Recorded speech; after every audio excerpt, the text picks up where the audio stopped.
Hello പ്രിയപ്പെട്ടവരെ, രാവിലത്തെ അടുക്കള ജോലികളൊക്കെ ഒന്ന് ഒതുക്കിയിട്ട് ഇപ്പുറത്തെ പറമ്പിലോട്ട് ഞാൻ മതിൽ ചാടി വന്നിരിക്കുകയാണ് കേട്ടോ. സ്വന്തമല്ലെങ്കിൽ കൂടി എൻ്റെ പ്രിയപ്പെട്ട ഇടങ്ങളിൽ ഒന്നാണ് കേട്ടോ ഈ കൃഷിസ്ഥലം. രാവിലെ എഴുന്നേൽക്കുമ്പോൾ തന്നെ ഇങ്ങോട്ട് നോക്കുമ്പോൾ കിട്ടുന്ന ഒരു പോസിറ്റീവ് വൈബ്, ഇതിലൂടെയൊക്കെ ഒന്ന് നടന്ന് ഒന്നോ രണ്ടോ പാകമായ പച്ചക്കറികളൊക്കെ വിളവെടുത്തുകൊണ്ട് പോകുമ്പോൾ കിട്ടുന്ന ഒരു സംതൃപ്തി, അതൊരു വല്ലാത്ത പോസിറ്റീവ് വൈബ് തന്നെയാണ് കേട്ടോ. ഇഞ്ചിയൊക്കെ മഴ കിട്ടാഞ്ഞ് ഒരുപാട് സമയം വൈകി നട്ടത് കൊണ്ടായിരിക്കണം ഒരു കരുത്തില്ലാതെയാണ് കേട്ടോ നിൽക്കുന്നത്. ഒരു 5 തണ്ട് കോവല് നമ്മൾ നട്ടിട്ടുണ്ട്. കാരണം മെയിൻ കോവല് കുറച്ച് വിളർച്ചയായി തുടങ്ങി, വിളവ് കുറഞ്ഞു തുടങ്ങി. അപ്പോൾ അതിൽ നിന്ന് തണ്ട് മുറിച്ച് 5 മൂട് നമ്മൾ നട്ടിട്ടുണ്ട്.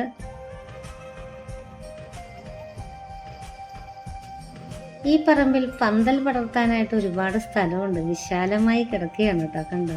അതുകൊണ്ട് തന്നെ കോവല് പടർത്തുകയാണെങ്കിൽ നല്ലതാണെന്ന് തോന്നുന്നു കേട്ടോ. കോവയ്ക്കാകുമ്പോൾ കുരങ്ങൻ പറിച്ചുകൊണ്ട് പോകുന്നുമില്ല, മയിലിനും തത്തയ്ക്കൊന്നും വേണ്ടതാണ്. അതുകൊണ്ട് ഞാൻ തണ്ട് മുറിച്ച 5 മൂട് നട്ടു. വഴുതനങ്ങയൊക്കെ പാകമായിട്ട് കിടക്കുകയാണ് കേട്ടോ. അതുപോലെ തന്നെയാണ് വെണ്ടയ്ക്കയും. ഇത് ആനക്കൊമ്പൻ വെണ്ടയ്ക്കയാണ് കേട്ടോ. നല്ല വിളവ് തരും, അതുപോലെ തന്നെ നല്ല പ്രതിരോധ ശേഷിയുണ്ട്. എന്നാൽ പിന്നെ ഇതൊക്കെ ഒന്ന് വിളവെടുക്കാം അല്ലേ. വെണ്ടയുടെ ഒരു പ്രധാന ശത്രുവാണ് കേട്ടോ ഇല ചുരുട്ടിപ്പുഴു. അപ്പോൾ ഇത് കളയാനും നമുക്ക് ജൈവ മാർഗങ്ങളൊക്കെ ഉണ്ട്, അത് ഞാൻ പിന്നീട് പറഞ്ഞു തരാം. അപ്പോൾ ഇവിടെ ചേനയൊക്കെ ഒരുപാട് നട്ടിട്ടുണ്ട്. ചേന, ചേമ്പ്, ഇഞ്ചി, മഞ്ഞളൊക്കെ ഒരുപാട് വൈകിയാണ് മഴ കിട്ടാഞ്ഞത് കൊണ്ട് നട്ടത്. അതുകൊണ്ട് തന്നെ അതിനൊരു കരുത്ത് കുറവുണ്ട് കേട്ടോ. പന്നി കുത്തിക്കളഞ്ഞ ചേനയെ ഞാൻ രണ്ടാമത് പറിച്ച് നട്ടത് നന്നായി ഇരിക്കുന്നു. ഇവിടെ കാച്ചിൽ കണ്ടോ, കാച്ചിലിൻ്റെ മൂട് എവിടെയാണെന്ന് പോലും അറിയാത്ത രീതിയിൽ പുല്ല് കാടുപോലെ വളർന്നു നിൽക്കുകയാണ് കേട്ടോ. ഈ പറമ്പിലോട്ട് നോക്കുമ്പോൾ അന്തമില്ലാതെ ഇങ്ങനെ പുല്ല് വളർന്നു നിൽക്കുന്നത് കാണാം. ഇത് കാണുമ്പോൾ കൃഷി ചെയ്യാനൊരു മടിയൊക്കെ തോന്നുമെങ്കിലും ഇതുപോലെയൊക്കെ വളർന്നു നിൽക്കുന്നതൊക്കെ കാണുമ്പോൾ നമുക്ക് പിന്നെയും കൃഷി ചെയ്യാൻ തോന്നും കേട്ടോ. ഒരുപാട് കോവയ്ക്ക ഞാൻ ഇതിൽ നിന്ന് പറിച്ചിട്ടുണ്ടായിരുന്നു. ഒത്തിരി കോവയ്ക്ക ഞാൻ വിൽക്കുകയും ചെയ്തു കേട്ടോ. അപ്പോൾ കുറച്ച് ഒക്കെ പിന്നെ വിളവെടുക്കാൻ പോവുകയാണ്. എനിക്ക് ഭയങ്കര ഇഷ്ടമാണ് കേട്ടോ. ഇതുപോലെ ഒരുപാട് സ്ഥലം വേണം, കൃഷി ചെയ്യണം, ഇങ്ങനെയൊക്കെ ആയിരുന്നു ആഗ്രഹം. പക്ഷെ സ്വന്തമായിട്ട് നമുക്കധികം സ്ഥലമൊന്നുമില്ല. അതുതന്നെ നമ്മുടെ സ്വന്തം പേരിലോട്ടൊന്നും പൂർണ്ണമായിട്ട് കിട്ടിയിട്ടുമില്ല. അപ്പോഴാണ് കേട്ടോ ഈ പറമ്പിൻ്റെ ഉടമസ്ഥനായിട്ടുള്ള സാറ് പറഞ്ഞത് ഇവിടെ കൃഷി ചെയ്തോളാനായിട്ട്. പയർ നട്ടിട്ട് അതിപ്പോൾ വലിയ കാര്യമായിട്ട് വിളവൊന്നും കിട്ടുന്നില്ല കേട്ടോ. കാരണം ഇതുപോലെ കാട് കയറി പുല്ലൊക്കെ ഇങ്ങനെ വളർന്ന് നിൽക്കുമ്പോൾ എനിക്ക് തോന്നുന്നു ഇതിലൊരുപാട് പ്രാണിശല്യമൊക്കെ ഉണ്ട്. അപ്പോൾ അത് വന്നിട്ട് ഈ പയറിലെ പച്ച പയറിൻ്റെ ഒക്കെ നീര് ഊറ്റി കുടിച്ചിട്ട് വല്ലാതെ ഡ്രൈ ആയിപ്പോവും. അപ്പോൾ അങ്ങനെ പയറിൻ്റെ ടേസ്റ്റൊക്കെ നല്ല രീതിയിൽ കുറഞ്ഞു പോകുന്നുണ്ട്. അതുകൊണ്ട് എനിക്ക് പയർ കൃഷി മാത്രം ഒരു നല്ല വിളവ് കിട്ടാത്തതുകൊണ്ട് ഞാനിങ്ങനെ മാറ്റി വെച്ചിരിക്കുകയാണ് കേട്ടോ. നമ്മൾ സ്ത്രീകളെ കൂടുതൽ സമയം ചെലവഴിക്കുന്നത് നമ്മുടെ വീട്ടിലും അതിന് ചുറ്റുമുള്ള പരിസരത്തൊക്കെയാണല്ലോ അല്ലേ. അപ്പോൾ ഇതൊക്കെ നമുക്കിഷ്ടമുള്ള കാര്യങ്ങളൊക്കെ ചെയ്ത് വളരെ മനോഹരമായിട്ട് സൂക്ഷിക്കുകയാണെങ്കിൽ നമുക്കൊരു വിരസത ഉണ്ടാവില്ലല്ലേ. എപ്പോഴും നല്ല പോസിറ്റീവ് വൈബ് കിട്ടും. അത് നമ്മളെ കൂടുതൽ സുന്ദരിയായിട്ടിരിക്കാനും ചെറുപ്പമായിട്ടിരിക്കാനും സഹായിക്കുമെന്നാണ് കേട്ടോ എൻ്റെ ഒരു കണ്ടെത്തൽ. കണ്ടോ, കോവലിൻ്റെ പന്തൽ ഒരുപാട് താന്ന് കിടന്നതുകൊണ്ട് അത് പറിച്ചെടുക്കാനൊക്കെ ആയിട്ട് വളരെ ബുദ്ധിമുട്ടുണ്ട് കേട്ടോ. ചെറിയ ചെറിയ കോവയ്ക്കാണ് ഇപ്പോൾ ഉണ്ടായി വരുന്നത്. അതുകൊണ്ട് തന്നെ ഇനി ഇത് മുറിച്ച് മാറ്റിയിട്ടേ കാര്യമുള്ളൂ. അപ്പോൾ അങ്ങനെ ഞങ്ങൾ കഴിഞ്ഞ ദിവസം തണ്ട് മുറിച്ച് നട്ടതിൻ്റെ ബാക്കി തണ്ട്, അതായത് ഉണങ്ങി വന്നെങ്കിൽ മാത്രമേ അതൊക്കെ നമുക്ക് ഈ നെറ്റിൽ നിന്ന് മാറ്റി ഇത് വൃത്തിയാക്കുവാനായിട്ട് സാധിക്കുകയുള്ളൂ. അങ്ങനെ ഞാൻ ആ മുറിച്ച തണ്ടിൽ നിന്നും ബാക്കിയുള്ള ഭാഗത്തേക്ക് വളർന്നു നിൽക്കുന്ന ചെറിയ തണ്ടുകളൊക്കെ അങ്ങ് മുറിച്ചു കൊടുക്കുകയാണ് കേട്ടോ. അപ്പോൾ വേഗം ഉണങ്ങി കിട്ടും. അങ്ങനെയാണെങ്കിൽ ഇത് വേഗം തന്നെ പറിച്ചു മാറ്റി പന്തൽ വൃത്തിയാക്കിയിട്ട് നമുക്കിത് നല്ല ഉയരമുള്ള മുളയുടെ കോലുകളോ അല്ലെങ്കിൽ നല്ല കൊന്ന കോലുകളോ പത്തലെന്നൊക്കെ പറയും, അല്ലെങ്കിൽ നമുക്ക് പൈപ്പ് വാങ്ങിക്കാൻ കിട്ടും. അതൊക്കെ ഇട്ടിട്ട് ഈ പന്തൽ നല്ല രീതിയിൽ ഉയർത്തി കൊടുക്കണം കേട്ടോ. അപ്പോൾ അത് ഞാൻ ചെയ്യുന്ന വീഡിയോ ഞാൻ പിന്നീട് കാണിച്ചു തരാം.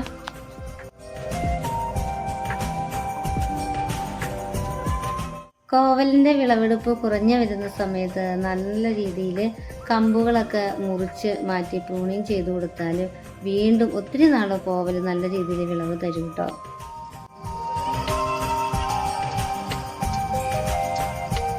കടയിൽ നിന്നും പച്ചമുളക് വാങ്ങാതിരിക്കാനായിട്ട് എന്നെ സഹായിക്കുന്നത് ഈ വെള്ളക്കാന്താരിയും നമ്മുടെ വീട്ടിലുള്ള ബുള്ളറ്റ് മുളകും ഒക്കെയാണ് കേട്ടോ.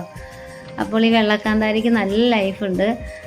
ഇത് നീലയമരിയാണ് കേട്ടോ. ഇവിടെ മുളകിൻ്റെ ഇടയ്ക്ക് ഞാൻ അധികം വെയിൽ കൊള്ളാതെ നട്ടതാണ്, അത് നന്നായിട്ട് പിടിച്ചിട്ടുണ്ട്. ഇത് ആടലോടകമാണ്, ചെറിയ ഇലകളുള്ള, ഒരുപാട് വീതി കുറഞ്ഞ് ഒരുപാട് നീളവും ഇല്ലാത്ത ചെറിയ ആടലോടകമാണ് കേട്ടോ, വളരെ ഔഷധ ഗുണമുള്ളത്. ഇത് വാട്ടി പിഴിഞ്ഞ് കുടിച്ചിട്ടുണ്ടെങ്കിൽ ഇതിൽ ചേർക്കേണ്ട കുറച്ച് മരുന്നുകളുണ്ട്. കഫക്കെട്ടൊക്കെ നന്നായിട്ട് പോരും കേട്ടോ, നെഞ്ചിലൊക്കെ കെട്ടിക്കിടക്കുന്ന കഫം പുറത്തേക്ക് വരും. ഇതാണ് ബുള്ളറ്റ് മുളക് ഞാൻ പറഞ്ഞത്. കാഴ്ചയിൽ ഇത് ഒരുപാട് വിളവ് ഒന്നും ഉള്ളതായിട്ട് നമുക്ക് തോന്നില്ല, പക്ഷെ നമ്മളിങ്ങനെ മുളക് പറിച്ചുകൊണ്ടിരിക്കുമ്പോൾ ഒരുപാട് മുളകുകൾ അതിൻ്റെ ഇടയ്ക്കൊക്കെ നിൽക്കുന്നുണ്ടാവും കേട്ടോ, പുറമേക്ക് കാണാനുണ്ടാവില്ല. അപ്പോൾ ഒത്തിരി മുളകൊക്കെ എനിക്ക് കിട്ടി, കോവയ്ക്ക കിട്ടി, വെണ്ടയ്ക്ക, വഴുതനങ്ങയൊക്കെ കിട്ടിയായിരുന്നു കേട്ടോ. ഇതേ നമ്മൾ മുളക് പൊടിപ്പിക്കാൻ മേടിക്കുന്ന പിരിയ മുളകിൻ്റെ അരി എവിടെയെങ്കിലുമൊക്കെ വീണ് കിടന്ന് തനിയെ കിളിക്കുന്നതായിരിക്കും കേട്ടോ. അപ്പോൾ അങ്ങനത്തെ പിരിയ മുളകും ഉണ്ട്, അത് നമുക്ക് ഓംലെറ്റിലേക്ക് ഇടുകയാണെങ്കിൽ അധികം എരിവൊന്നും ഉണ്ടാവില്ല, സലാഡിലേക്ക് ഇടാൻ നല്ലതാണ്. അപ്പോൾ അങ്ങനെ ഇത്രയും കാര്യങ്ങളൊക്കെ നമുക്കിങ്ങനെ ഒരുപാട് പറിച്ച് കിട്ടുമ്പോൾ ഇതിൽ കാന്താരിയുണ്ട്, നമുക്ക് ഭയങ്കര സന്തോഷമാണ് കേട്ടോ. അപ്പോൾ ഇതിൻ്റെ ഇടയിൽ കൂടെ ഞാനൊന്ന് വാഷിംഗ് മെഷീനിൽ തുണി ഇടുകയാണ്. 2 ദിവസം 3 ദിവസമൊക്കെ കൂടുമ്പോൾ ഇങ്ങനെ വാഷിംഗ് മെഷീനിൽ തുണി ഇടും. വർക്കിംഗ് ഡ്രസ്സൊക്കെ ആണെങ്കിൽ ഒന്ന് വിയർപ്പൊക്കെ മാറ്റി കഴുകിയിട്ടാണ് ഇടുന്നത്. ഇലക്ട്രീഷ്യൻ്റെ വീടായതുകൊണ്ടാണ് കേട്ടോ സ്വിച്ച് ബോർഡ് ഇല്ലാതെ ഇങ്ങനെ ഇരട്ടിപ്പണി ചെയ്യുന്നത്. ഒരു പഴഞ്ചൊല്ലുണ്ടല്ലോ, വൈദ്യൻ്റെ ഭാര്യ പുഴുത്തേ ചാവുള്ളൂ എന്നാണ്. നമ്മുടെ വീട്ടിൽ ഇതെല്ലാം അറിയാവുന്ന ടെക്നീഷ്യൻ ഉള്ളത് കൊണ്ടാണ് കേട്ടോ സ്വിച്ച് ബോർഡ് ഇല്ലാത്തത്. അപ്പോൾ കരിയിലൊക്കെ വാരി വൃത്തിയാക്കണം. അപ്പോൾ ഞാൻ ഈ കിണറിൻ്റെ നെറ്റിൻ്റെ മുകളിലുള്ള കരിയില വാരി വൃത്തിയാക്കുന്നതിന് മുമ്പ് അവിടെ കഴുകി വെച്ചിരുന്ന പാത്രങ്ങളൊക്കെ എടുത്ത് മാറ്റി കേട്ടോ. അപ്പോൾ ഇങ്ങനെ ഇടയ്ക്ക് നെറ്റിൽ നിന്ന് കരിയില മാറ്റിയില്ലെങ്കിൽ അത് എന്താ പറയുക, അലിഞ്ഞ് നെറ്റിലൂടെ താഴെ നമ്മൾ കുടിക്കുന്ന വെള്ളത്തിലോട്ട് വീഴാനായിട്ട് സാധ്യതയുണ്ട്. അപ്പോൾ ഇടയ്ക്കിടയ്ക്ക് നെറ്റിൻ്റെ മുകളിൽ വീഴുന്ന കരിയില വൃത്തിയാക്കി കൊടുക്കുന്നത് നല്ലതാണ്.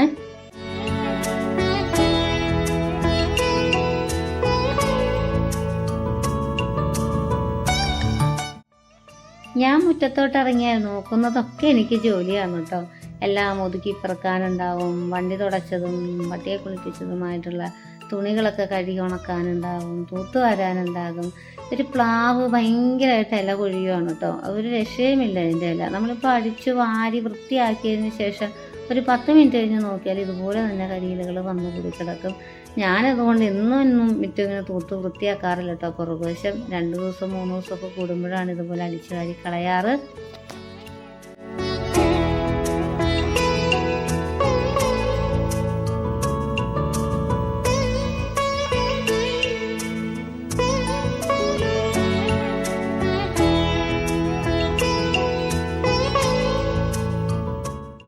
മഴ ഇടവിട്ട് പെയ്തുകൊണ്ടിരുന്നതിനാൽ ഒരു 4 ദിവസത്തോളമായിട്ട് ഈ താഴെ ഭാഗമൊന്നും ഞാൻ വൃത്തിയാക്കിയിട്ട്, അതുകൊണ്ട് തന്നെ ഇത് ചൂലുപയോഗിച്ച് തൂത്തു വരാൻ വലിയ ബുദ്ധിമുട്ടായിരുന്നു. ഞാൻ പിന്നെ മൺവട്ടി എടുത്ത് ഇങ്ങനെ വടിച്ച് കോരി എടുത്തു കേട്ടോ. ഇവിടെ ഇങ്ങനെ ചവറുമാന്തിയൊന്നുമില്ല.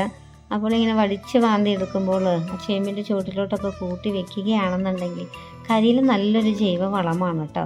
ഇനി കുറച്ച് കഴിഞ്ഞ് മഴയൊക്കെ ഒന്ന് തോർന്ന് വരുമ്പോൾ അധികം മഴ പെയ്യാതിരിക്കുന്നൊരു സമയത്ത് കുറച്ച് ചാണാപ്പൊടി കൂടി ഇട്ട് കൊടുക്കുകയാണെങ്കിൽ ചേമ്പ് വിളവെടുക്കുന്ന സമയത്ത് നല്ല മുഴുത്ത ചേമ്പ് വിത്ത് കിട്ടും കേട്ടോ. ഇങ്ങനെ കരിയില കൂട്ടിയിട്ട് കൊടുത്താൽ മതി ചേമ്പിൻ്റെ ചുവട്ടിലൊക്കെ.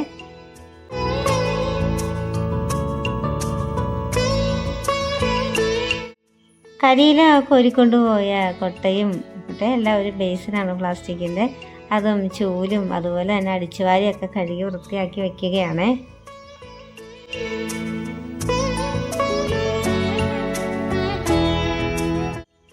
താങ്ങാൻ ആളുണ്ട് എങ്കിലും എനിക്ക് തളർച്ചയില്ല കേട്ടോ. കാരണം എന്നെ താങ്ങുന്ന ആൾ എനിക്ക് വേണ്ടിയിട്ട് ഒരുപാട് കഷ്ടപ്പെടുന്നുണ്ടെന്നറിയാം.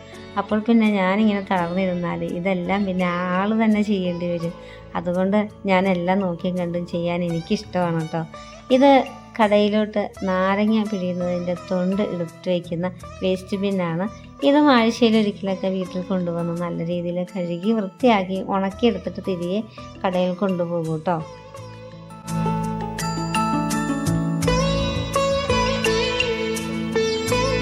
Dish wash, floor cleaner, toilet cleaner തുടങ്ങിയിട്ടുള്ള ക്ലീനിങ് ഉൽപ്പന്നങ്ങൾ നമ്മൾ സ്വന്തമായിട്ട് ഉണ്ടാക്കി വിൽക്കാറുണ്ട് കേട്ടോ. അപ്പോൾ അതൊക്കെ സ്റ്റോർ ചെയ്ത് വെക്കാനായിട്ടുള്ള ക്യാനാണ്. ഇതുപോലുള്ള വലിയ ക്യാനുകളിൽ സൂക്ഷിച്ച് വെക്കും. പിന്നെ വലിയ 50 ലിറ്ററിൻ്റെ കന്നാസ് ഉണ്ട്. പിന്നെ നമ്മൾ 1 ലിറ്ററിൻ്റെ ചെറിയ ബോട്ടിലുകളിലാക്കിയിട്ടാണ് വിൽക്കാറ്. അപ്പോൾ ഇതേക്കുറിച്ചൊക്കെ ഞാൻ പിന്നീട് വിശദമായിട്ട് വീഡിയോ ചെയ്യാം കേട്ടോ. അപ്പോൾ അങ്ങനെയുള്ള ക്യാനൊക്കെയാണ് ഇത് കഴുകി വെക്കുന്നത്. അപ്പോഴേക്കും തുണി കഴുകി ഉണങ്ങി വന്നു കേട്ടോ. അപ്പോൾ അത് വെയിലത്തിടാൻ പോവുകയാണ്. വിശന്നു തുടങ്ങി. വീടിന് വെളിയിലുള്ള ജോലിയൊക്കെ കഴിഞ്ഞ് അകത്തോട്ട് വരുമ്പോൾ എന്തെങ്കിലും കഴിക്കാൻ സ്പെഷ്യൽ വേണ്ടേ, അതുകൊണ്ട് ചിക്കൻ ഫ്രൈ ചെയ്യാനിട്ടു കേട്ടോ. ഇനിയും ജോലി തീർന്നിട്ടില്ല.